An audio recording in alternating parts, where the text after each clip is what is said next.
When you're ready. So if I could ask everyone to mute, mute please, if you don't mind, and we can go from there. Ready, Diana? Okay, thank you. Thanks for joining us, everyone, tonight. I'm sure we'll get a few more folks joining us as time goes on, but let's get started. And in the interest of time, we got about an hour or maybe a little bit more to go over tonight's session, and just glad everybody's here. Before we get started, let me introduce myself. My name is Gerald Van Camp, and I'm a member of United Presbyterian Church's Mission Committee, and I'm also an elder at the church. I have the fortunate job of moderating tonight's discussion. We're talking about resources available to families in need. And before I get started, I thought I'd just backtrack a bit and go through some of the seminars and presentations that we've had over the summer. Really starting about a year ago, we kind of dove in and started having some of the in-person seminars at our church. Others, and when COVID hit, we transformed into a kind of a Zoom type presentation. So tonight we're glad to see each of you and hopefully get something out of this so that we can help our community and do the best we can to really alleviate some of the things that we're seeing here in Laramie and Albany County. So if we go back for this group, and I thought it'd be valuable to identify some of the programs that we've offered. We had, and this is just a potluck list, we've been talking about immigration. We had a significant discussion on foster care in Laramie, Wyoming. We had 3 sessions on Syria, Lebanon. Very good presentations on and discussions about some of the tragic events in Syria, Lebanon over the past really several years. We had a workshop presented by Roger McDaniel on the border, Mexican-United States border. We had a presentation on the interfaith food pantry impact during the pandemic. We had an excellent session on the impact of the pandemic on domestic violence. We also have been attending and visiting with our friends from the Wyoming Interfaith Network. We've spent more time on Syria, Lebanon, and then also we've had a seminar on the downtown clinic. So our mission really is to identify some of the nonprofits here in town, identify what they're doing, learn more about them, how can we help them, and as people of faith, we believe we're called to help them and do what we can to help our neighbors. Tonight's session is really talking about resources available to families in need in our community. I thought first let me introduce tonight's speakers, and I'll start as the list indicates on your screen, and we'll just go through the list. We're asking each speaker to spend approximately 20 minutes on their part of the presentation, and then we can wrap up with the last 10 or 15 minutes of questions. If you do have a question, please raise your hand, and we can identify the question by hand raising, and I'm sure our speakers will be happy to answer the questions. So let me just spend a few minutes on some of the introductions for our speakers. Cole Nutter. Cole Nutter is the executive director of the Family Promise here in Albany County. He was raised in the Air Force and moved around in an Air Force family, moved all over the country, eventually landing in Laramie for high school. He's got an international flavor. He spent time and lived and worked in Russia, Ghana, Namibia. He's received a Bachelor of Arts in English and Russian from University of Wyoming, as well as a Master of Arts in International Studies with a focus on developmental stakeholders working with displaced peoples. His career,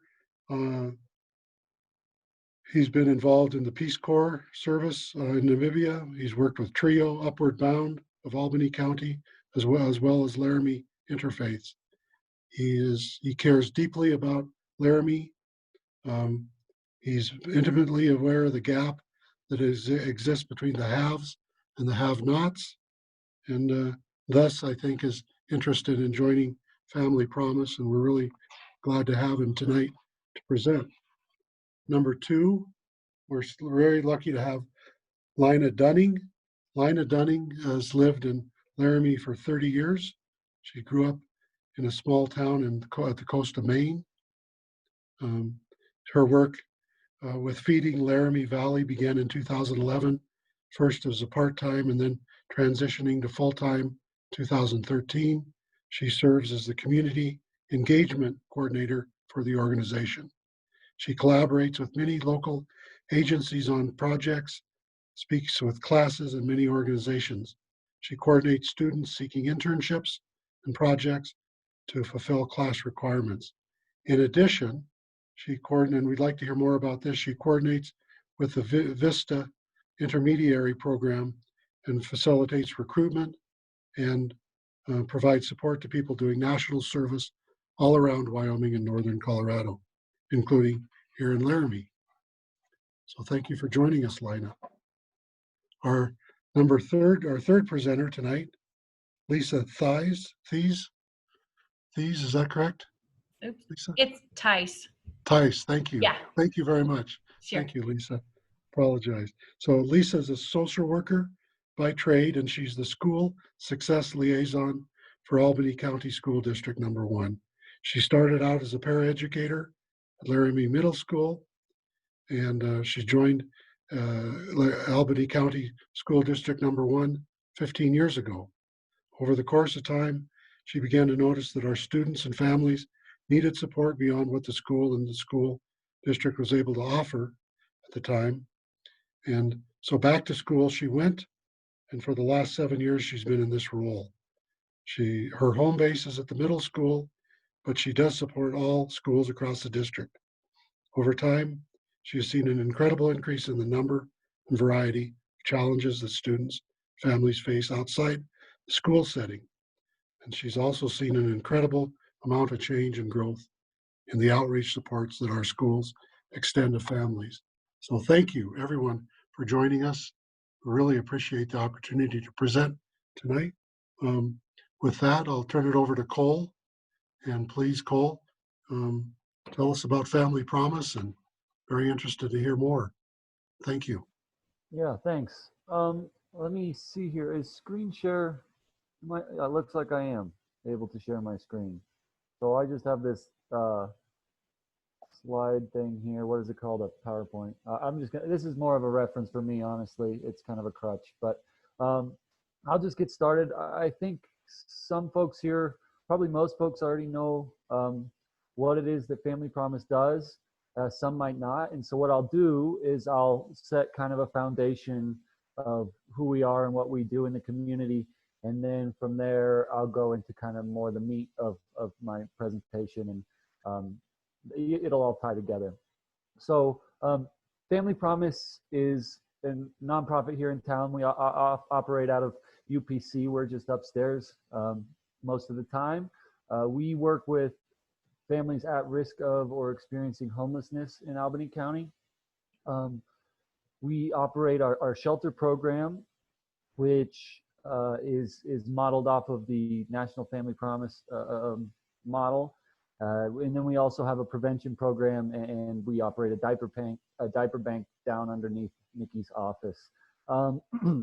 We officially started in 2018. However, the formation committee for Family Promise was in either 2016 or 17. I can't remember exactly, but it was before that, and it settled on the Family Promise national model, which mobilizes the community, that is nonprofits and a number of other community partners, as well as religious organizations, to house families in different churches for a week at a time. And those different churches mobilize their faith communities, their congregations, in order to donate meals, stay overnight, and just generally give companionship to the families as they stay in those different churches. And that, again, is something I will talk about a little more as we move forward. But really, when we started, and this will get a little more into what my theme will be here, we started because of numbers from the McKinney-Vento homeless assistance numbers that were actually given to us with contact with Lisa here. So I won't go too deeply into what that means, but what the McKinney-Vento Act does is it ensures that students who are experiencing homelessness have the same resources available to them that kids who would be, in a house have in terms of education. So that's things like transportation and educational resources that would be unavailable while someone is experiencing homelessness. Now, it's really kind of difficult if you just Google the numbers of homelessness in Laramie to get an accurate count of what that looks like. So the two main ones you would probably get are the census numbers, which, those are pretty old, 10 years now, and the point and count that United Way does. And that's just a one-day sit at the interfaith, sit at the soup kitchen, and just kind of count who's there. So both of those numbers aren't entirely accurate. So what we looked at, the number I was given by a member of the formation committee was about 40 to 45 students indicated. These are students who were experiencing homelessness at the time of formation. So when I say 40 to 45, I don't necessarily mean that was 40 to 45 families. Certainly a lot of those students were part of the same family. So it's more like 30 to 35 25 to 35 families altogether who were experiencing homelessness in Albany County that motivated them to create this family promise model. I have here, you can just look at on your own the different numbers that we've served in the past today and what we're serving right now. But I have also included the free and reduced lunch numbers. Now, those numbers are not an indication of what we've done. As you can see, that they've reduced over the last, since 2015. But what they are there for is to kind of show what our ultimate goal is. And that is to slowly dwindle down these 40 to 45 students who were experiencing homelessness starting in 2018. Up to this point, because of COVID and because of how young we are, those numbers are hard to really know for sure, but basically that's our ultimate goal. The reason that we have this issue in Laramie is kind of, well, frankly, it's complicated. And as you can see, I have just a number of percentages and things here that I'm going to walk through real quick. But I have up at the top kind of a quote that defines really what it is that I'm trying to get at here. And that is that Thrive Laramie did an analysis of housing costs in Laramie. And this is their initial analysis here that I took this from. And that is, the cost of housing is high and household incomes are low, so people struggle to find quality housing that meets their needs. So 50% of renters in Laramie spend about 30% of their funds on housing or rent. I'm primarily going to focus on rent here. Now that's considered a cost burden. And a cost burden can be anything: food, healthcare, transportation, that takes a significant amount of your income that wouldn't typically be what you'd spend your income on. And that's 10% higher than the rest of the Rocky Mountain region.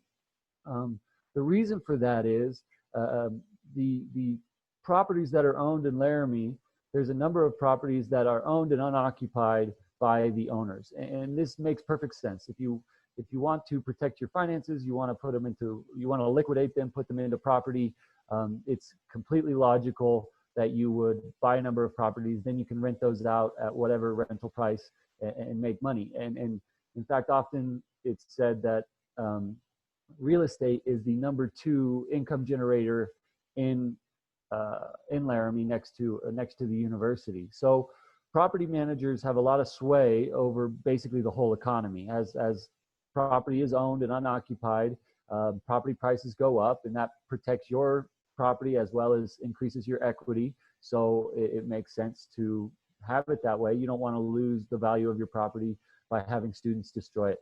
However, it also makes sense that you would rent it to students who compete with our families to get that property. But all that is just to say, there's plenty of property available in Laramie. It's just tied up in these real estate investments.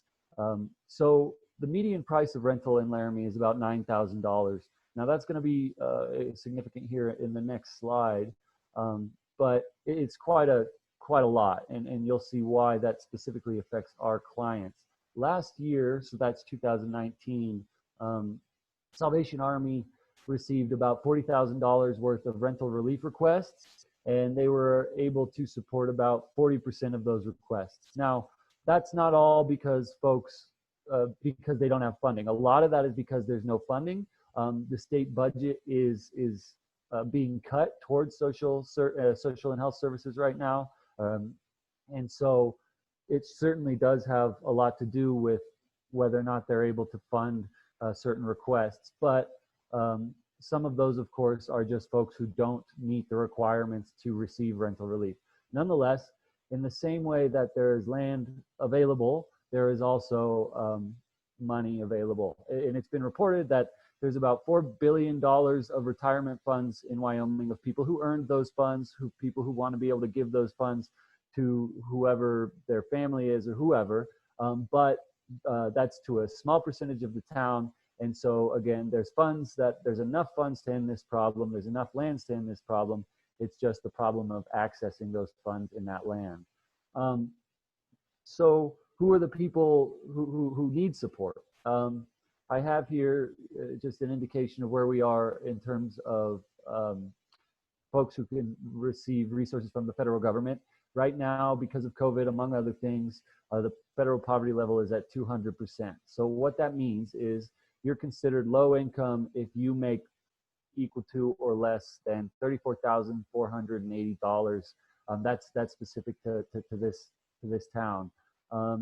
That is someone with a single mother and a kid, and so that's not who we serve, though. We typically serve very low income people, and so very low income is less than $21,595. So when we talked to Peak Wellness, I used Peak Wellness because they have a lot more numbers than we do. They served 557 individuals who made less than $20,000. That was in 2019 into 2020. And those are the up-to-date numbers that I received back in September. So that is quite a staggering number of people who are living at a very low income. And when you have rental prices that are $9,000 a year, that's nearly half of your rental costs going towards,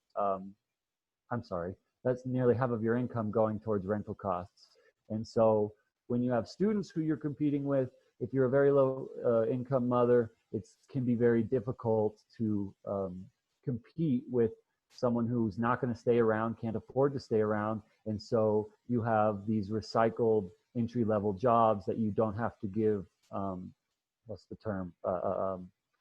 When you get you don't have to raise their salaries or their income as they stay with your program because you can hire a new person next year.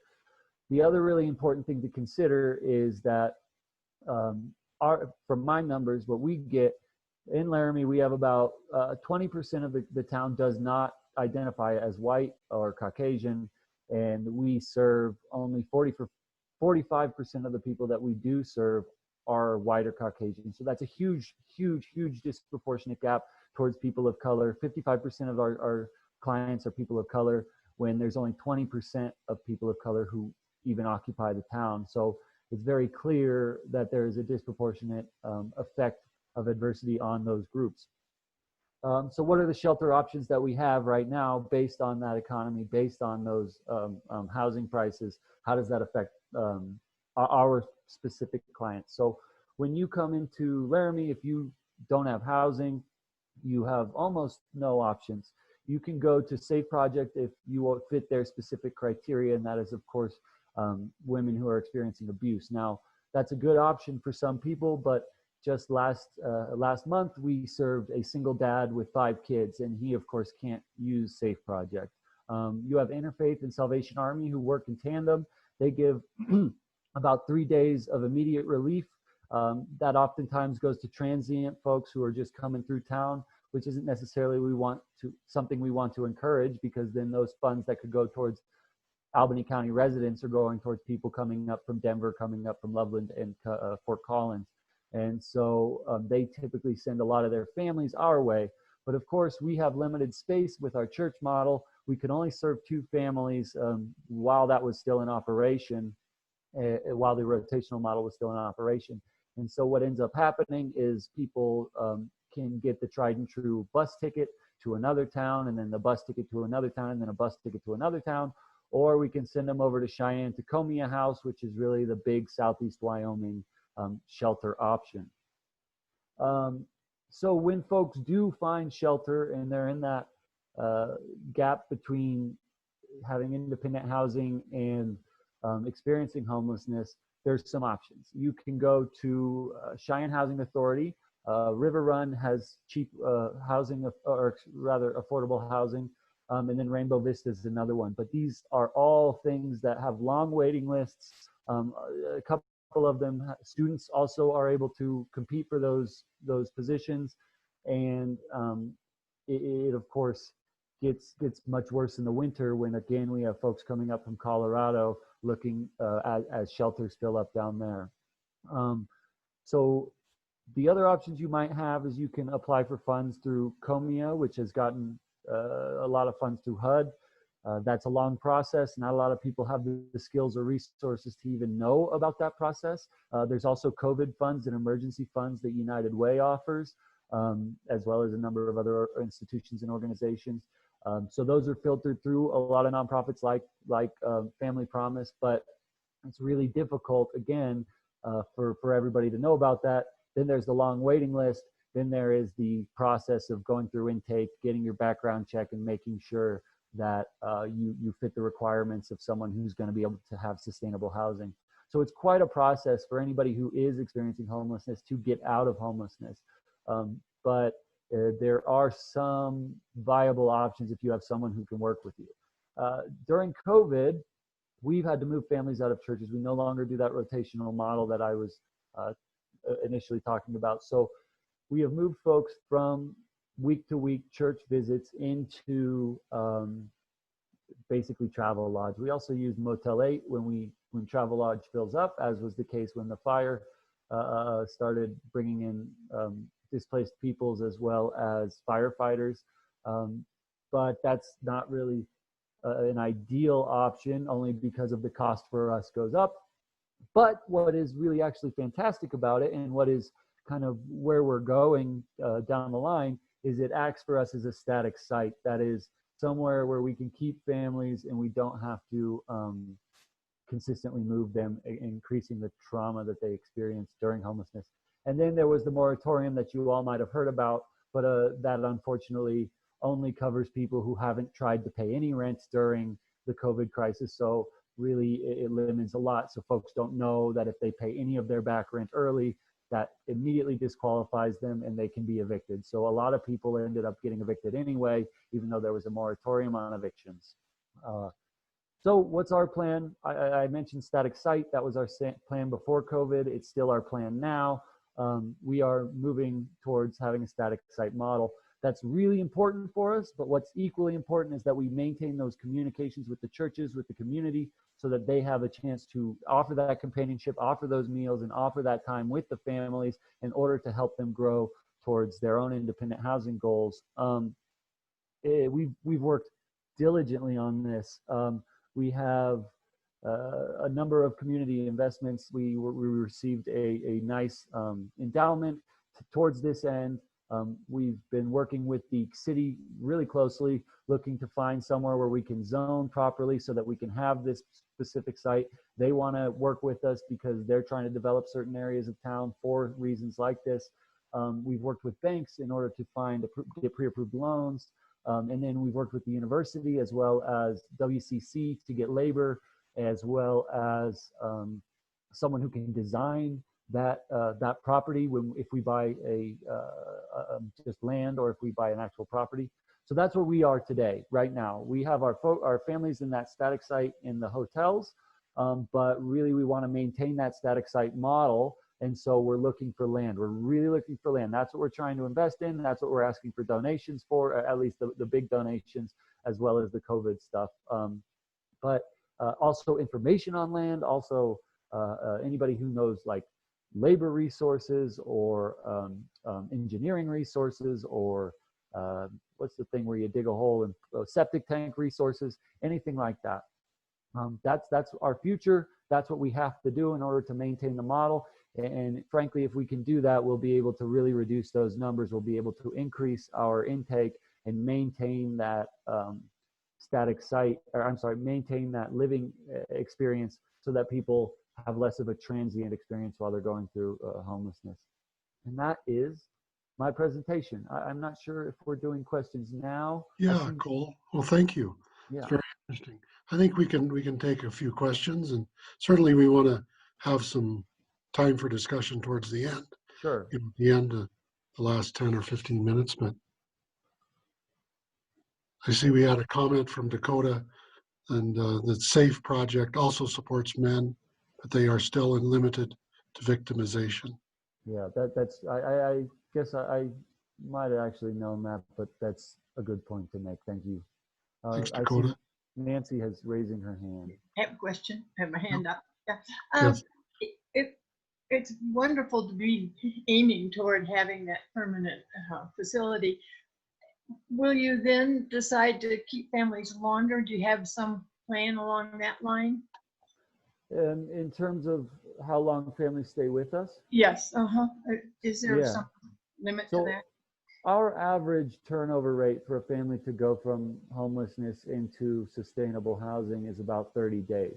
So we're typically able to find them somewhere to stay and that they can sustain after about a month. That's of course longer sometimes and shorter sometimes, depending on who the family is. Mhm. But what it does is, well, it would hopefully, ostensibly, it would make it easier for us to find and get families out of homelessness, because that trauma really, really affects people, and moving place to place, the mental health costs of that are high. And so to have a stable spot that you can just go back to and work from, I think really helps. And it also saves time in terms of transportation every night. I think a key though, also to that is keeping like the family dinners, right, with the churches, with the community, also to kind of fight that trauma thing, to have a community of support around you. So I'm hoping that'll reduce the time we have to keep families, but it's really tough to say until we've got the model and we've got the tracking numbers and everything. And the other thing is about the food you need when they go to the motel. In what form do you want food to be provided? Yeah, so right now, just because of COVID, we have to do shelf-stable things like canned foods. I can provide a list. I have a list. I wonder if your coordinators have ever received it. I've sent it out. Well, we did. Yeah, our mission committee did get something. I was just thinking about frozen meals. Can they warm stuff in the microwave or? Yeah. So what we've been doing is basically our family advocates and our interns, if someone brings like a casserole or something and it's not proportioned out, we can do that. Of course, that's a little more difficult. It's easier if it's already proportioned out. They have a microwave, basically is what they have. They have a microwave and a sink. So it depends on the family. It depends on how much time is available that week. Usually we have the time to be able to do that. So, and of course it's nice to get nice meals. We had someone bring a number of Tupperwares with, what's it called? The pulled pork. And so we could just bring the Tupperwares with the pulled pork to the different families, and now they have Tupperwares that they can eat other stuff out of. But it's usually shelf-stable stuff or stuff we can keep in the fridge at UPC until we bring it to the family. So it all depends on how full the fridge is and how much we get. Thank you. Appreciate that. Thank you, Cole. Yes, Nancy, Lick. Yes. When in the early days when we were planning for Family Promise, we were hoping that would be the stepping stone for addressing the broader issue of homelessness, because we really are up the creek for either single adults or couples without children. And is the community looking at the totality of the problem? Yeah. Or, because I support Family Promise getting a static housing situation, but that's still not addressing the guys who are sleeping in their pickup trucks throughout the winter. Nancy, I appreciate you saying that. Go ahead. I cut you off. I didn't mean to. That's okay. I'm just wondering, because I know that Mike, when he was with Interfaith, was really pushing to take a look at the broad issues around homelessness. Yeah. So that was what I was going to give. I was going to give you a little bit of insider information, but it sounds like you are an insider. I quite like Mike Vercotteren, and he is a man after my own heart. So he's a bit of a mentor to me. I consider him, and him and I have sat and talked extensively about how to address that problem. I know he was pushing really hard for Interfaith to get more involved with that, and here at Interfaith, at Family Promise, my team has talked a lot about the need for especially emergency housing, especially during the winter. How do we were supporting single individuals for a little while there at the early part of COVID. So from my perspective, from someone who's steeped in it, I know that there are motivated individuals, including me, including Mike, including a lot of the folks over at Interfaith and with us at Family Promise, who are looking at how to solve that issue. I think Mike got a lot of pushback. I think Interfaith doesn't necessarily, and I can't really speak to this, so this is just what I've heard. Interfaith might not be as interested in approaching that just at this time because they're going through so much tumult. I guess it's tumultuous time at Interfaith. It's transition. They just got a new director. They had a lot of turnover with their caseworkers. So I think it was something that was a little bit intimidating to really push for that. I'm not entirely sure, but I know Mike wanted to, but of course Mike's not there anymore. It's a conversation that's being had, but so far as I can tell, it's no more than a conversation. Okay, thank you. Thank you, Cole. Thank you. We can circle back towards the end if we have additional comments. So Lina Dunning, are you ready, please? I sure am. Yes, Thanks. go ahead. Thank you. Thanks, Gerald. Feeding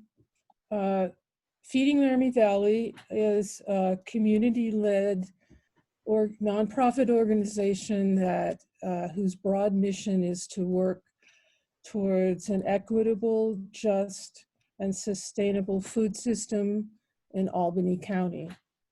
Our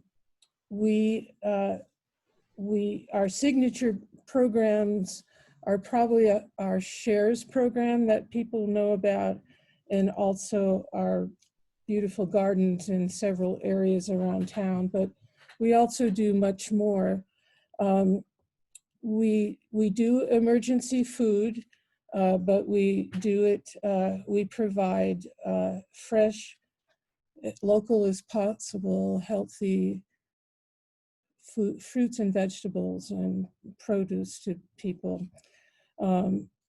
We don't ask any questions. Part of our policy is that people don't have to prove to us that they're hungry or need food. That's part of maintaining everybody's dignity. We grow lots of food in our gardens. There are lots of great gardeners in Laramie as well that donate food to us, and student organization Acres on campus. But obviously that's we're not able to give everybody food that we've grown.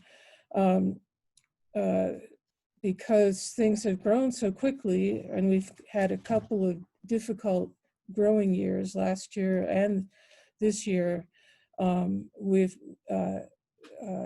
had to find a way to purchase food to keep up with the need. I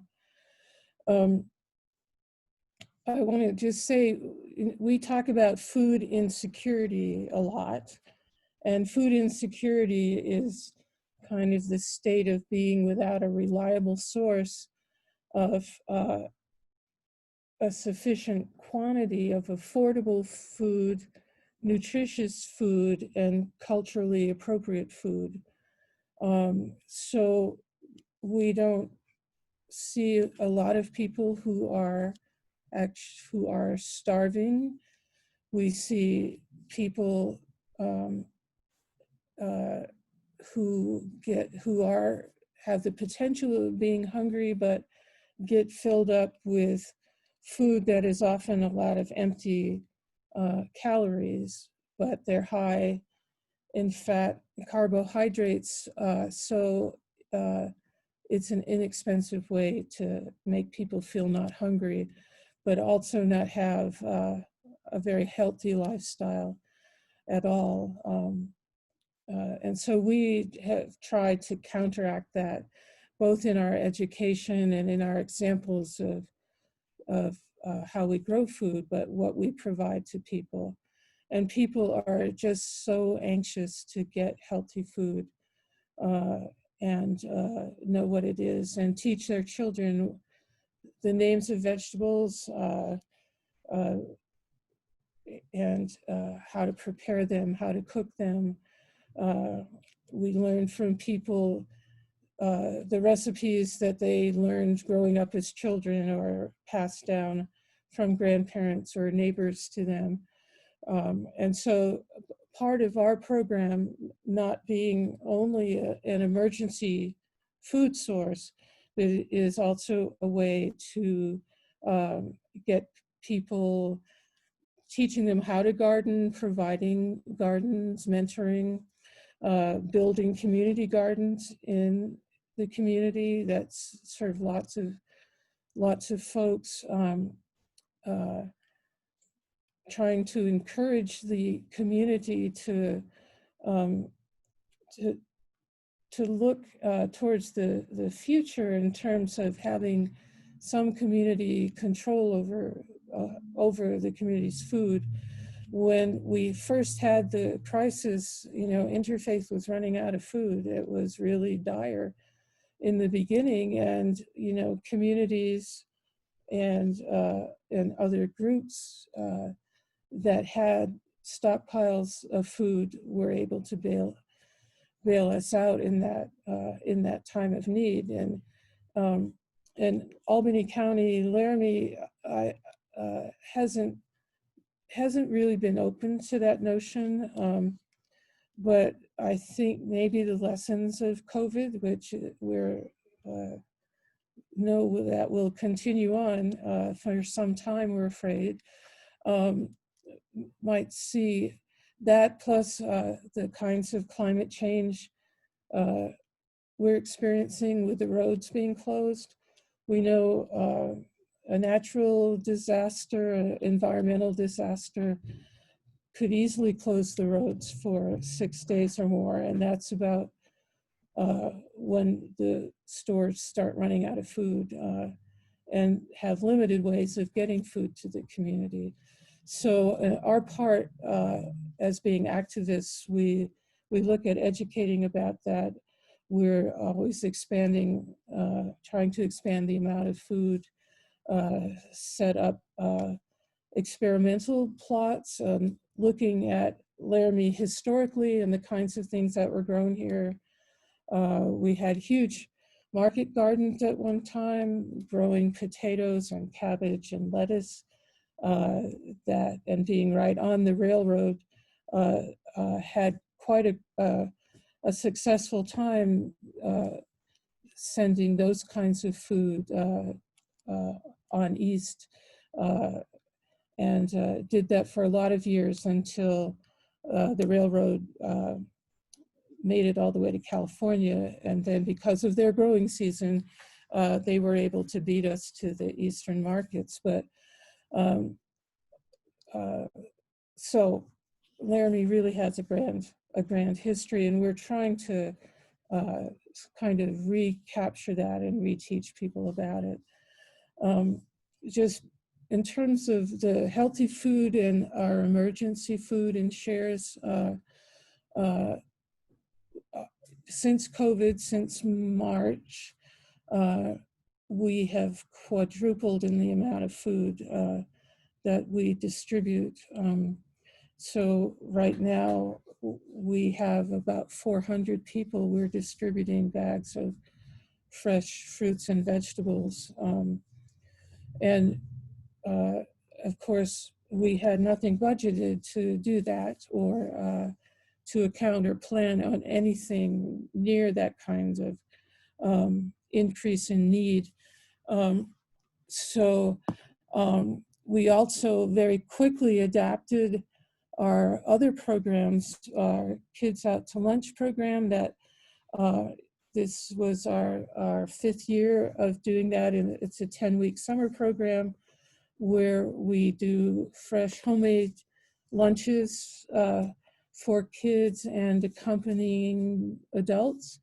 In the past, it's been an opportunity to introduce new foods to kids and encourage learning. We were able, with the help of the garden club, to have a Kids Out to Lunch garden club where they were able to grow some of the food that they ate and fun things.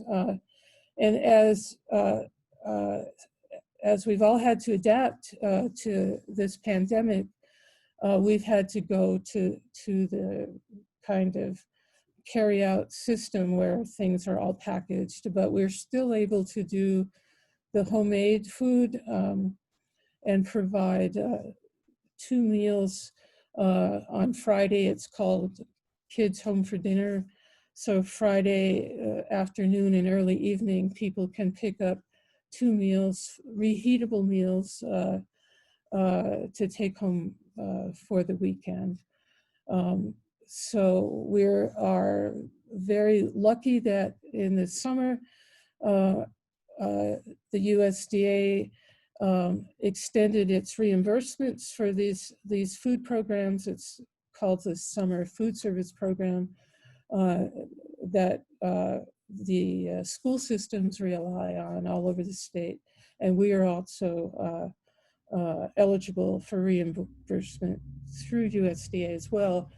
And we just recently found out that money will also extend through June of next year. So we can continue those kinds of meals and get a little bit of reimbursement for them. So that's one way that we fund these changes.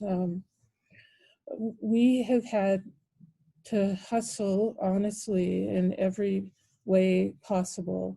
And we've been very fortunate to be able to benefit from the CARES money, the payroll protection programs, the First Lady's Hunger Initiative, the Community Foundation, just lots and lots of money that has kind of been outpouring from the federal government, state, and local organizations, people who we have never met before, organizations that and foundations that we don't know about.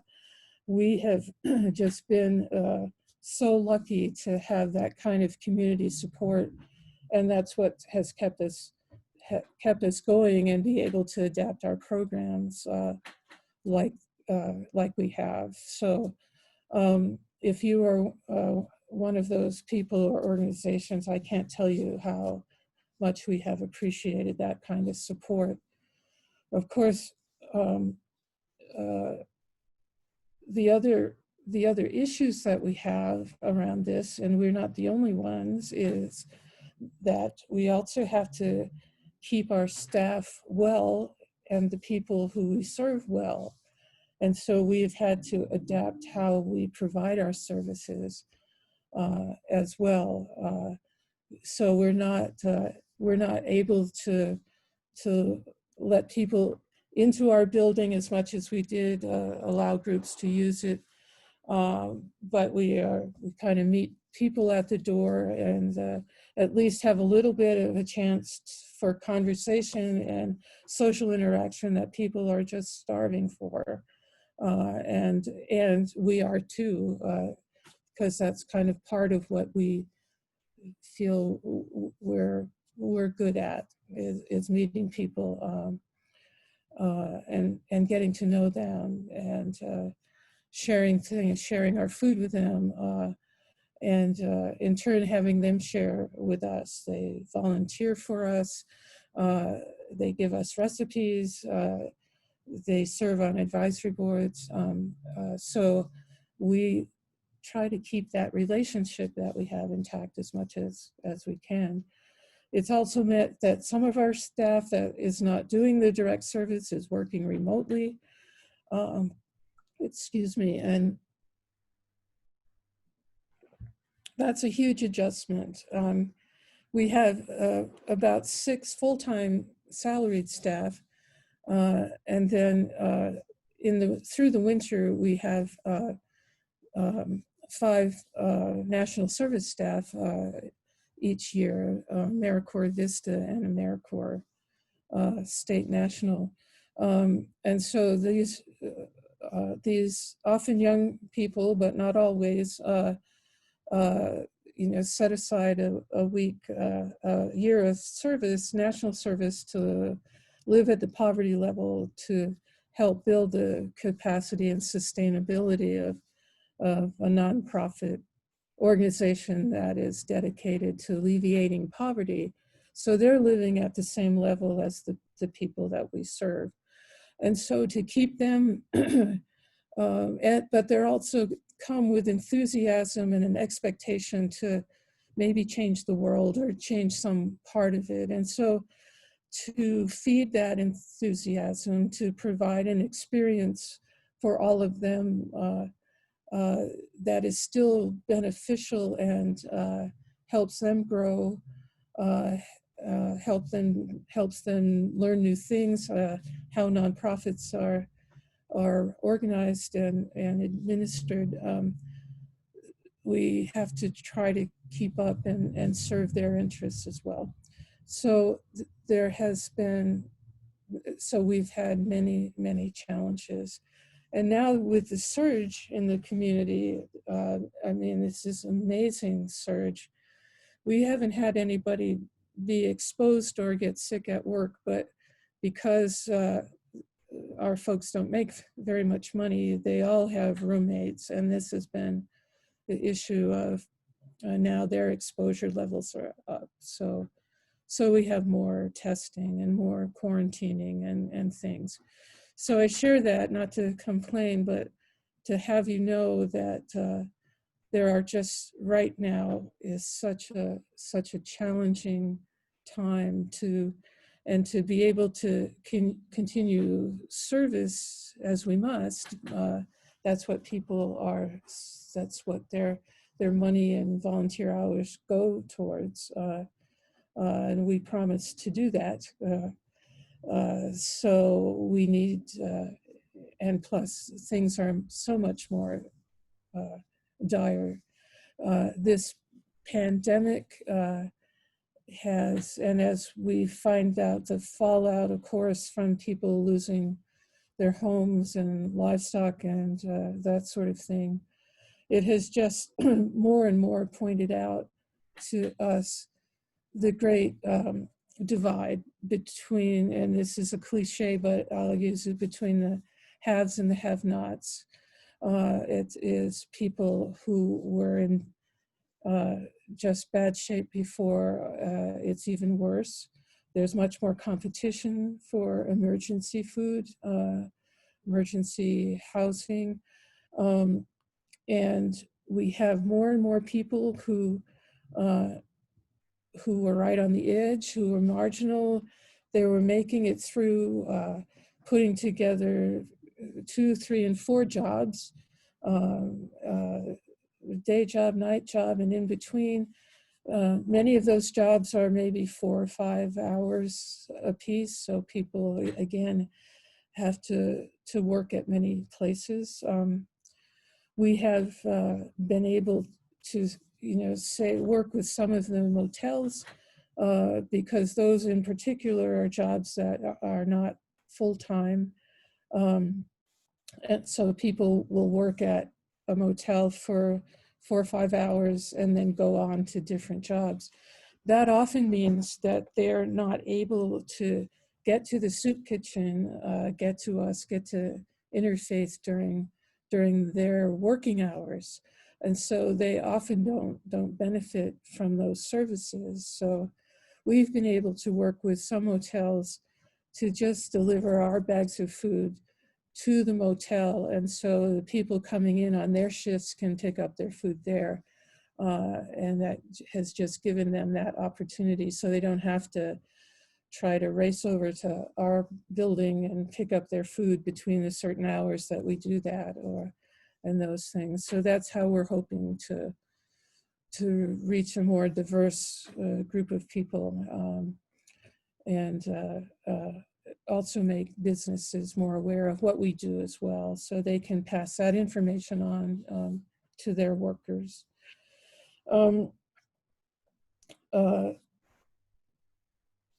I guess I would love to take questions, and I just want to say that food, the need for food, is something that we all share. It's something we have in common, and hopefully would draw us together as a community and a county, and we find that every day, and the people that reach out to us and help us in any number of ways. So thank you, and I'd love to answer questions if you have any. Thank you, Lina. Yes. Nancy, yes. You're on mute. Sorry. You're on mute.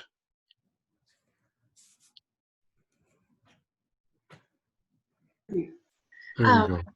One is a comment. I happened to be walking through the park when your staff had all the lunches ready for the young people to pick them up in the summertime, and the box lunches already, and the young people who came were just so excited and eager, and it was a beautiful sight to see.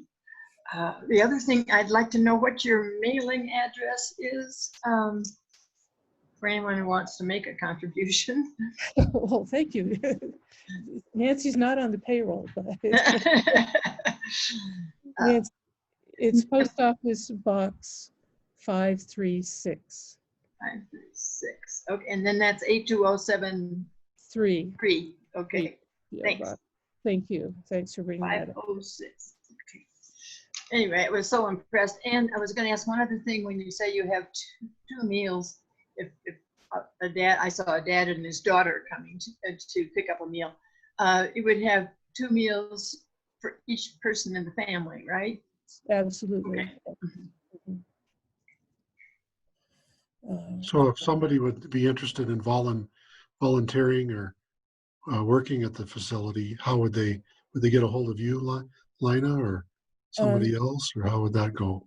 Yes, the best way, Gerald, is if you don't mind using computers, is to do that through our website, Okay. feedinglariemievalley.org, or also our general email is info@feedinglariemievalley, and just to say that you're interested. I have to say that right now, with this huge spike of positive cases, we're not having volunteers, which is another issue as well. But we Sure. will again, and I hope it will be safe enough to do that soon. Sure. Understand. And then if you want to call our office, that number is 307-223-4399. So all of those different ways. And in the old days, you could just stop by and say hi, but that's not available right now. Really So a strange time, isn't it, Lina? it really is. Yeah. And who would have thought Yeah. we would have been hit with all of this? So, but we're all managing, which is amazing. Our folks are being disciplined, at least at work. and dedicated, with all amidst the chaos and the fear and the disagreements and all. They're just we're just really lucky to have Sure. them. Thank Yeah. you. Well, the thing we found about the community is, you know, I think we can get through this, but we have to do it together. Certainly, it's so critical to come together Mhm. however we can. So good. Thank you, Lina. You're welcome. Yeah. So Lisa, please, you're our third batter tonight. Really happy to have you. So it's all yours, Lisa. Thank you. Perfect. I'm happy to step up to the plate. So I'm going to be honest, you would think being in a school setting, I would know how to work some of this technology. I'm just going to try to do a quick share screen. If it doesn't work, we're just going to go on about business. I just have one quick slide I wanted to share. So we'll see if this works.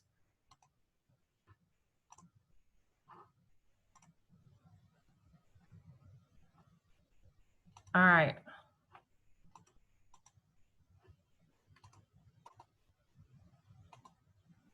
I'm not sure if it's working. Are you guys It still is. seeing? I Is it see it. working? I see Okay, sometimes I can't tell, and I don't know if you're seeing the whole thing. So what I have here is just a quick question for you. And I'm going to preface this. Well, actually, I'll preface afterwards. So my question to you guys is just by raise of hands. Can you tell the difference between any of these students in this classroom?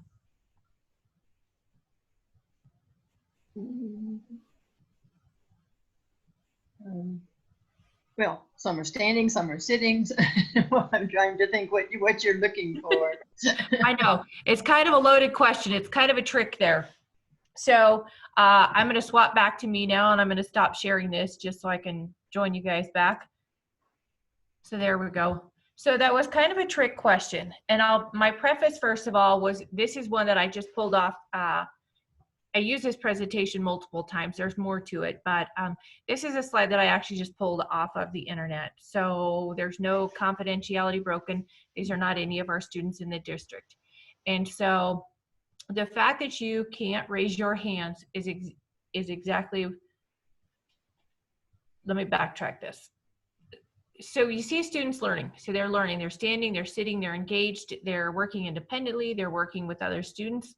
And so you can't tell if they're living in a motel or if they just had a rough night and they didn't eat. You can't tell if parents are fighting or just splitting up, or we're living with grandma, or our feet are frozen and we don't have socks on this morning. And that's exactly our purpose here in the school district. And so it's our mission, as Cole had mentioned earlier, for lots of different reasons, and not just our students who are homeless, is to really equalize that playing field so that all students have an equal opportunity to learn. And so when we think of schools, the first thing I think comes to mind a lot of times for folks is academics and schools and grades and college and getting to high school and graduation and all of these things. But that's not going to happen if we don't have the ability to focus, if we don't have full bellies, if we're not tending to our mental health, if our families are struggling. And so lots and lots of things come in that front door each and every day our kiddos are here. So, and Nancy, please tell me how to kind of guide this conversation, because I could sit here and talk all day long. I could do a full day workshop on what we do for our kiddos here across the district. So I'm really going to start with just a few kind of key things. I know, Nancy, you and I talked a lot about just that food insecurity. So I'll highlight some of that, plus a lot of our other resources. So when I first started in this position as a school success liaison, a lot of times, well, to be honest, I didn't have anybody's shoes to fill. I didn't have anybody to follow. I didn't have anybody to shadow. And so I think we were filling multiple gaps. So I said, well, okay, feels really weird and uncomfortable because I don't feel like I'm doing anything, but I'm collecting a paycheck. And the more I talk to people, they're like, great idea. I tossed something else out. They said, great idea. I said, all right, you guys are in for it then. You gave me a clean slate and free reign, so here I go. And so that's what we did, or at least that's kind of what I did with the help of I've had some students from the university and worked with them a couple of times, and so that's been really good. So as part of this, it was just kind of getting to know our students, getting to know our families, identifying what those needs are. Because on the surface level, things look fine. But when you start making connections and you start building relationships, which is really what we are, we become that second family or that family for many of our kids across the district. And so I have to preface that my home base is at the middle school, where I do a lot of work here, but I also work with all of our schools across the district in multiple capacities. So as I started doing this job, folks would come to me and say, hey, you know, is this something you can help with? Can you do this? Can you find this? And so then it grew into, hey, here's my toolbox. This is what we have. And so we've just continued to add things as needs come up. So then we don't have to go on the hunt for them. We try to have as much on hand as we can. And then as that kind of grew and we started having conversations with parents, with community members, with other organizations, of course, we all like something tangible. We like kind of an entity. So it was beyond just my job or my job description or my role or just working for the district. And so what we have created is our student support services. And so my home base here at the middle school is the Student Support Center. And so really creating a central location for families, community members, employees across the district to really have that one person to go to say, hey, I have a family that needs this. I have a student that needs that. What do we do? Where can we go? And so centralizing that. So there's a couple of things. So creating that space. I tell folks all the time, my title is kind of an umbrella title because it covers a whole lot of ground. So I also am our district's homeless liaison. And so that is a mandated position through the federal government under the McKinney-Vento Act, which Cole had kind of briefly described. And so again, that piece of legislation was designed to support students both in the academic setting and those extracurricular things in terms of sports and clubs and organizations and making sure that they have everything they need so that they can fully participate. So, and on average, we probably have about 60 to 64 students who are identified. I think there's a couple of things, and it's really interesting as we start talking with folks because so much of what Cole does, what Lina does, and then what I do and all of the other nonprofit organizations that you guys have connected with, we all sort of overlap in those parts and pieces. And when Cole mentioned, you know, truly the numbers of homeless folks in our community is not a true reflection. And I will tell you that every one of our families that we have in our district that we identify year after year, and so this is going on 7 years now, are not in that count. So what we have is a different definition. And like I said, I can do workshops and sessions all day long, but not to bore you with tons of extra details. But the HUD definition does not match that of McKinney-Vento. And so very much a disconnect in there. So none of our families are counted in that. And so not just in this community, across the state and across our nation. And so I think that's huge because a lot of our families are doubled up. So they're living with, you know, family members, friends, so have no connection to that lease. People could just say, get out at any time. We have a lot of folks, a lot of our older students who, not always long-term, but are couch surfing. And so that happens often. And so when we talk about change and needing change, we have a team of folks who are the liaisons who work with our students and families who are homeless. And so he and I have been connecting with a gal in Cheyenne who does the unaccompanied youth housing initiative. And so not the exact words, but that's the gist of it. And so what they've done is they have worked with the liaison in Cheyenne, and now they have student housing for our kiddos who are 16 and older. And it's not just housing, it's a wraparound program where they provide, you know, budgeting, social skills, you know, job skills, all of those kinds of things. So Casper just got theirs put together this year, so it is up and running. And so hopefully in the next year or two, they say it takes about a year to get it up and running. I think it's going to take a little longer than that. But again, that continuing conversation of these groups of folks who are a part of our community who have housing needs. And so again, a continuing conversation. So when we talk about other needs that we work with some of our families. Food is one of them. And so, as Nancy had mentioned, the food backpack program.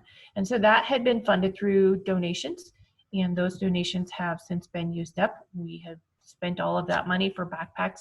And so we had to go back as a district to go back to the drawing board and figure out, okay, how do we continue to fill this need? And so there's a couple of things going. So one, right now, our main focus is that extension of funding through the USDA, which allows us to provide meals for our kiddos. And I don't know how many of you are familiar with kind of where we're at as a district. So we're in what's called a tier 1. So all of our elementary schools are, the kiddos are in school full-time every day. Secondary level, junior high, high school, our kiddos are on a cohort schedule. So our A cohort kiddos are in school Monday, Wednesday. If they're in our B cohort, they're in school Tuesday, Thursday. The schools that when they're not in school, those are virtual days where they're doing online work. And so how it works, so right now, so there's a couple things. How it works right now, any student, regardless of income, receives breakfast and lunch. So no questions asked. If you want it, you get it. And we provide that. Same thing for meals. So if we have a student who comes Monday, Wednesday, we make sure to have them, if they sign up for it, then we have a meal prepped and ready to go for them to take that Monday after school, so they have lunch on Tuesday when they're not here. The other thing is, if when they come to school on Wednesday, then we have a little bit bigger bag packed for them that will cover Thursday, Friday, Saturday, Sunday meals. So then that will carry them through on Monday. That one's a little bit different. It is individualized, so it just means that kids have to sign up for it or parents have to sign up for it. So it's just a meal packed for that student. Obviously they all share, but that's just kind of how it's designed. So we have that ability to do that. We also continue to meet that growing need through our pantries. We have one at Whiting, and we also have one at the high school. On average, they're probably seeing about 10 to 15 kiddos on a regular basis who access it for anything from food to hygiene items to laundry soap, warm socks, whatever that is that they have on hand, so we make sure that they have it. So that's another piece to kind of help meet that need. There probably isn't too many counseling offices or teachers who don't have a snack drawer, a snack cupboard, a snack closet. So food, again, is that ongoing need that we make sure that we're meeting for our kiddos in order for them to be prepared to just learn, even just to interact with their peers and just to be a part of school. So Nancy, did that? I know that was kind of a long-winded answer to cover that piece in terms of the food. Thank you. That covered a lot of it. I appreciate that. So there's another piece to that, is that partnership through the Food Bank of the Rockies. This has kind of been set on the back burner just because of the USDA component, be able to provide food, but they were going to do what's called Totes of Hope. And so that was going to be similar to our food backpack program. And so that was going to kind of pick up where the USDA would leave off if that funding ran out. There's still kind of a plan to do maybe some overlap with some of that. But again, that's conversations that continue to happen that have multiple layers in terms of that, but just one that's consistently at the forefront of the table. So continuing to meet that need. I don't know, I guess, like I said, I know it's late and I don't want to give everybody, I know tons of information. And so it might be easier, like I said, I can go through and give you tons and tons of things. But what I'll do is I'll go through and I'll just list some other things that we provide as a district, maybe that folks don't think about. And then I'll open it up for questions and maybe work this conversation backwards, because sometimes that's a little bit easier.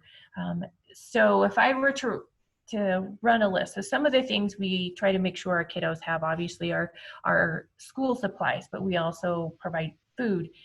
Each one of our schools, we have a coat closet of sorts, so we make sure our kids have winter gear. So coats, hats, gloves. We try to keep snow boots. We try to keep snow pants. We are always looking for donations. We'll always take those. Hygiene items. I have a pretty good sized closet here where I keep a lot of stuff here for our kiddos. and as well as the high school in Whiting. They keep a lot of the shampoos, conditioners, toothpaste, toothbrush. The only thing we generally don't take, and I always put this plug in case folks donate, is we don't take razors just for the safety purposes, but we try to cover all of the other bases. The other thing, we all generally have socks, extra clothes. I personally try to keep like shorts, sweatshirts, t-shirts, athletic pants, sweatpants, just because they fit multiple sizes versus like jeans that's kind of a one size. And so that way we try to cover most of our kids. So if it's a chocolate milk spill on our pants at lunchtime, or some of our kids have accidents, generally the middle school kind of becomes that home base. If folks are looking to donate, I take a lot of stuff. I send out an email to all of our counselors and say, who needs what I got? They say, I'll take it, and boom, it just goes right back out. So there's just this revolving door of resources. And so I think that's really important to share, because sometimes I think folks, if I donate it to the middle school, then that means not all the kids get it. Or if I donate it to Linford, it's not shared with other elementary schools. And we are all really good about keeping that kind of stuff. The other thing that I've been pretty fortunate, once the old high school had come down and the new one was built and they got their new football stadium, I was fortunate enough to get one of the bays under the old Theis stadium. And so that's kind of the running joke every year that I start school is, hey, Miss Theis, which part of the district are you going to take over now? So I've got multiple rooms in the district. I have a bay underneath Theis, so that houses larger stuff. So beds, couches, dining tables, dining chairs, dressers, end tables, so more functional pieces of furniture that fit smaller spaces. I don't take any king size beds just because our families just don't have the space for them. And so we do take that. I also take linens, bedding, blankets, kitchenwares, any of that kind of stuff, pots, pans, silverware, plates, cups, you name it, all of that kind of stuff. And so I just kind of have that place to store it. It's been a really good partnership. I've worked with Family Promise, that I've worked with Laramie Interfaith. And so they will get folks who will call and say, hey, I have this bedroom set. Does anybody need it? Or could somebody use it? They don't have the space to do it. They either call me or connect me with that person. And so we do that transaction. The great thing is that it works the other way too. Interfaith may call and say, hey, I have a single parent who's looking for a bed for her kiddo. Boom, done, got it. And so it's kind of this revolving door of resources. And so we each kind of have a piece of the pie. So again, some of those other unique needs that we make sure that our kids have. And just a great partnership. We always make sure our kids have, clothes and shoes. We had a kiddo who was doing a talent show and used to play the guitar, no longer has a guitar because they had to move and it got left behind. So we got one from the music department and she gets to use that for her talent show. And she's not even in a music class. Our district is just amazing in terms of meeting the needs of our kids. So whatever they need, we make it happen. Amazing. So with that, I might just open it up. I know there's probably a lot more information I could share, but if you guys have other questions, thoughts, I'm always open to visiting with people and sharing what we do. If Nancy. we wanted to bring something, would we just bring it to the middle school? If we had clothing or blankets or whatever, or where would you like us to bring it? So that's this is a great question. So something I'm super excited about. So for right now, we can work this a couple of ways. I'm always more than happy to pick up because I know transporting items is kind of difficult, and especially with COVID. So it happens a couple of ways. Folks can either meet me here at the middle school, and so generally I just have them, depending on what it is, we toss it in my truck because I have multiple spaces. One of which being one of our enclosed trailers sitting in front of my own house. So we just find every little nook that we can find. So depending on what it is, sometimes folks, if it's clothing, bedding, they may feel just more comfortable putting it on their front porch, and we just coordinate a time. I drive by their house at 3 o'clock on Friday, I pick it up and we're good to go. Other things I'm happy to pick up. I do have a truck, so that's a great piece. And then the other thing that's been, this is my exciting part, is I did get district permission to, I don't know if anybody's familiar with the middle school parking lot at all, but the one by the tennis courts that's off of Reynolds, there is a small shed, kind of like you would put at your house, not our great big sports shed, but there's one right there. Right next to that, I have permission to put a 10 by 12 shed. I was able to access enough donations to purchase that, so it has been purchased. Now it's just a matter of coordinating. I'm not a contractor by any means. I'm good at buying lunch. I'm good at making cookies, but I am not a contractor. So I'm trying to work with somebody who is going to help us build it and put that up. So then that will create sort of a nice central location that's community-based. It's easy for folks to drop off. It becomes a part of our school community, and families know where to pick up. So again, it just normalizes that process. And so, Wonderful. yeah, so that was kind of a loaded question. Lisa, this is great, Yeah. very informative. Is there a profile of the normal or the usual, maybe, homeless student? What are they, I mean, why are they homeless? Mhm. What do they do? Where do they live? Sure. Just curious. Sure. So if I had to sort of lump all of our kiddos, now this year is going to be super unique because we're going to have multiple layers from kind of our, so let me backtrack here. So most of the families that we find who are in a place of transition or who are homeless, a lot of it's job related. For whatever reason, and I'm always curious, and I love this part when I get to visit with families, is we have lots of families who transition to our community and either will have lived here, 15 years ago, or will have no connection to Laramie whatsoever, or sometimes even Wyoming at that, and will move here just for a fresh start.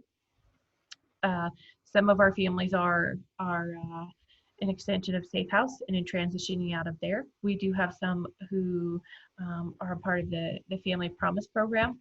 A lot of what we see, and mostly what we see, are families who are doubled up. So it's just not having the ability to afford housing and not having a strong enough income to be able to purchase that. So whether it be through a two-parent household, a single-parent household, childcare factors into that.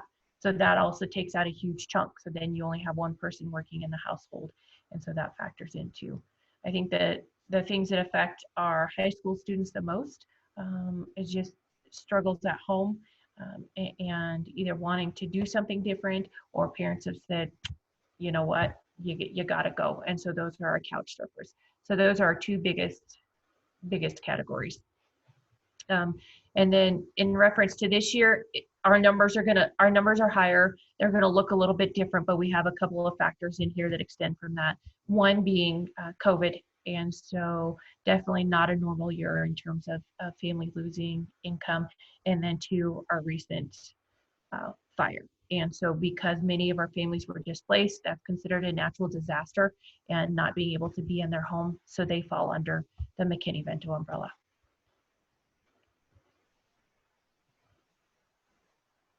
Thank you. Yeah. Are there families actually living in their cars at this point? I hope not in this cold. So right now, not that I'm aware of, we have had them in the past. So we've had families that had a van.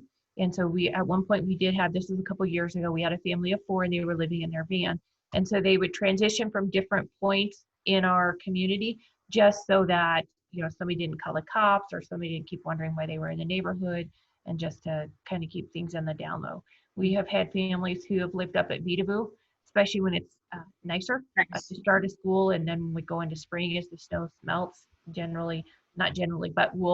it's not unheard of to have families living there as well.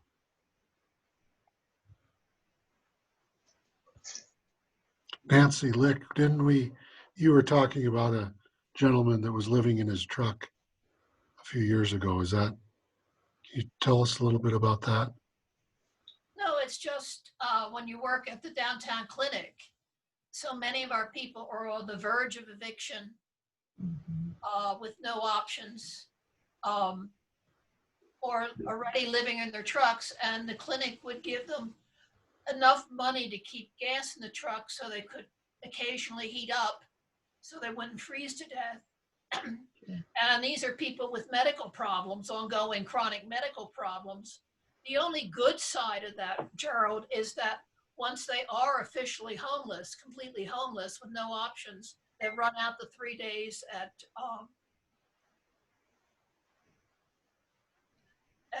Interfaith and Salvation Army, etc. And sometimes those agencies will support them for several weeks. And the fact they can't make a plan for the future is the reason they're not continued.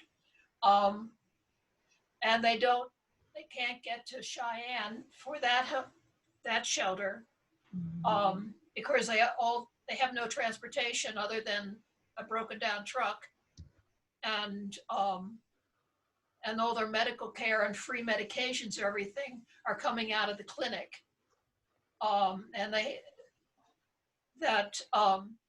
The only good side is that if they're truly homeless, it knocks them up the waiting list on Cheyenne housing. And that particular gentleman, his only goal, and his health was very poor, his only goal was he had loved to fly fish in younger days. And he tied his own flies, but he couldn't do that in his truck. And we got him on disability, Social Security disability, and and at the same time, his application for an apartment through Cheyenne Housing came through. And he's tying flies again. And with all that, his health has improved dramatically. I mean, it really impacts their health. And but again, that's only one out of, I would say at least 3 or 4 people a month that I would see at the clinic would be in danger of homelessness or were homeless. A lot of our folks are not happy people, and they're frequently kicked. They might be camping out with a friend, and the friend kicks them out after a week or 2. So it's bad. One of the things I've just added to our agenda for our mission meeting at the church on Thursday next week is that perhaps we should open up, since we didn't have the international student giveaway this year, maybe we should open up our Marcia's Closet and transfer a lot of that stuff over to the schools. Sure. Sounds good. Yeah, that's a good idea. Family promise a first dibs on it before it goes over. Okay, Cole. Yeah, but we haven't, I don't think any of us have been in there for months and months and months, and it's probably a shambles. So we'll have to do a little homework on seeing what's in the closet. But I know there's furniture, I know there's kitchen supplies, linens, and that type of thing. Yeah. Good point, Nancy. Yep. So we'll talk about that on Thursday. Good. That would be great. Yeah, and I think, Nancy, you hit on a lot of things too. It's hard when you have a lot of amazing resources, but then you still have kind of these gaps in there, and so it's hard. Do you give up? Do you sacrifice one to gain another? And so it's always a revolving door. It's just a unique conversation. Each situation is different, and so I appreciate conversations like this where we have an opportunity to overlap our conversations and sort of bridge the resources that we have to fill that need. I think, and through community holidays too. I really enjoyed the partnership between community holidays and the schools. Yep. And that's true. And we have that one coming up. So we have our extension of that, the Christmas for Kids. So something also, just as a quick note, so that reminded me because I wanted to tie that in as well. And so if you guys know of anybody, of younger kiddos, connect them either with myself or if they're already enrolled in a school already. So we have what's called the Christmas for Kids. And so we have a gal who's incredibly amazing. And I don't know if any of you know Julie Radosevich, but she has worked on this for years and years and years and does an amazing job of connecting with the community. And every year I'm always amazed because our numbers never go down, they always go up. But she has every single one of our families adopted by the community members. And then we still have folks knocking on the door and say, give me your families and let us take care of them. So please, if you guys have anybody, know of anybody, refer your families back either to their home schools or to myself, and let's get them signed up and taken care of. And I think that would be, that organization and Community Holidays works closely together. yes, And so absolutely. avoid duplication and making sure that no one is missed. Yep. Yeah. So it took us a year or two to figure all that out, but it works out. But we got it. Got one more question. If we wanted to bring things right now, should we have your phone number to call at the school and say, I have some clothing or something, or how would we want to connect to that? Sure. Yep, that's probably going to be the easiest, so I can give you that number. Okay. It's 721-4430. Okay. And I don't have a direct extension or anything, so that'll just get you to our folks on the front lines and just ask for me and they'll get you taken care of.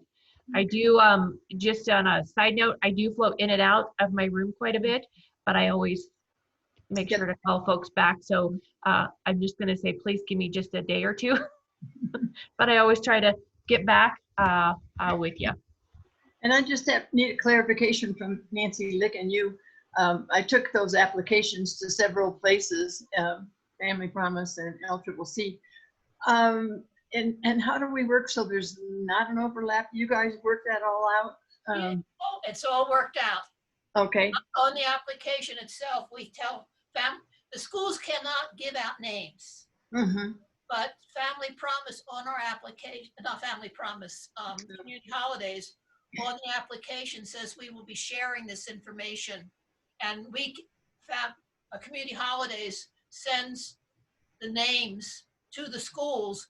They compare the lists, what they have, and they just come and we get lists back that have names removed, which means that they belong to covered. Yeah. Okay. So yeah, we have privacy, but we do tell them that we're double checking, and the schools maintain their commitments not to share that kind of information. Thank you. Yeah, it works. It took us a while to figure all that out. Yeah, I'm sure there's a lot going on there. I think we got a pretty good system now, though. Yeah, I think so. Great. Good to hear. I think both programs are expecting bigger numbers this year. Yeah. And I spoke with Crystal about Community Holidays. And, When was that you spoke with her? a week or so ago, and I think it was Linda took all the applications over to Community Holiday. I did. Okay, Oh, now- I'm sorry. I took the ones from Community Holiday to Family Promise. I'm sorry, I didn't take Excuse me, that. to Family Promise, right? So you Okay. have all the applications. Great, that's good to know. It seems that a lot of the resources tend to gravitate towards each other, which is really fantastic. I don't have to do any work ever. People just bring it to me. So I gave you a call, and Crystal picked up. Yeah, We're all going to miss Crystal on that job. I'll tell I you. know. I can't tell you how bummed I am. I'm proud. I'm glad she's going to where she's going, but just dang it. That's all. But again, Nancy took them all over to her, so you should have all the applications, and they're due in a couple weeks. Okay, cool. We'll make sure we do that. All right. And so just as a little bit of a delineation, because I think this is where we worked really well together and do some community education, for lack of a better word. But so how it works is, so the Christmas Book for Kids will cover any family who has at least one student enrolled in the school district. So whether it be right now, whether it be virtual or face-to-face.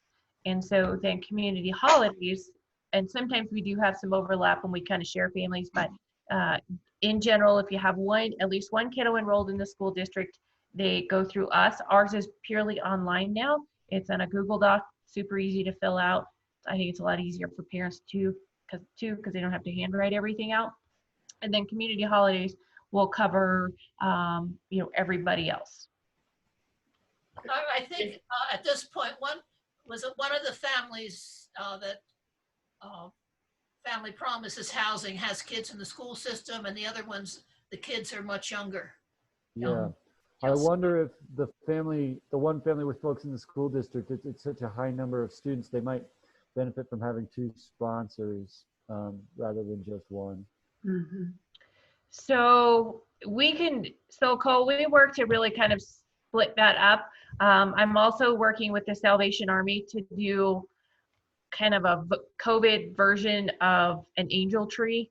Walmart doesn't want us to put a tree up as we've done before, like, boy age 12, pants size 12 kind of deal. And so we are brainstorming some things, probably doing something a little more virtual, kind of doing wish lists either through walmart.com or Amazon.